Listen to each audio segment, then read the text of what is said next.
You know what?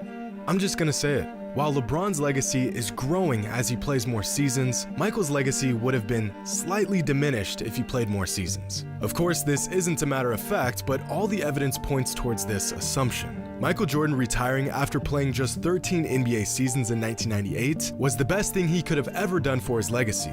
The Bulls were not going to win another championship, and the backbone of the dynasty he had built had all but vanished by the beginning of the 1999 season. If he had played through that 3-year retirement gap from 1999 to 2001, he would have either stayed with the Bulls and put up huge numbers on a losing team, or signed with a different team and chased rings. Both options being far less illustrious than him going out on top with the team that drafted him. Michael's career was the perfect storm. He was drafted by a franchise that was ready and willing to build around him. He was on a roster that suited his skill sets extremely well, and he and the Bulls peaked right as the dominant teams from the 80s and early 90s like the Lakers, Celtics, and Pistons began to fade away. You could not have written a better career if you tried.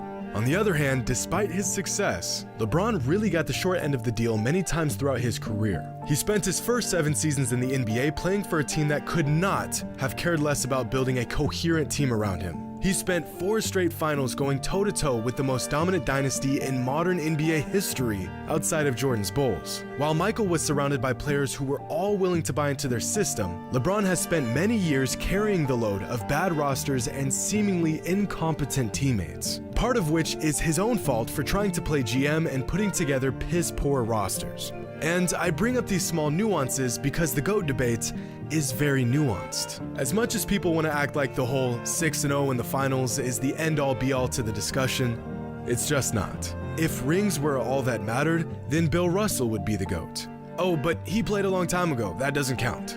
Okay, well then Robert Horry is the GOAT because he has 7 rings to Jordan's 6. Well yeah, but Horry wasn't the best player on any of those championships.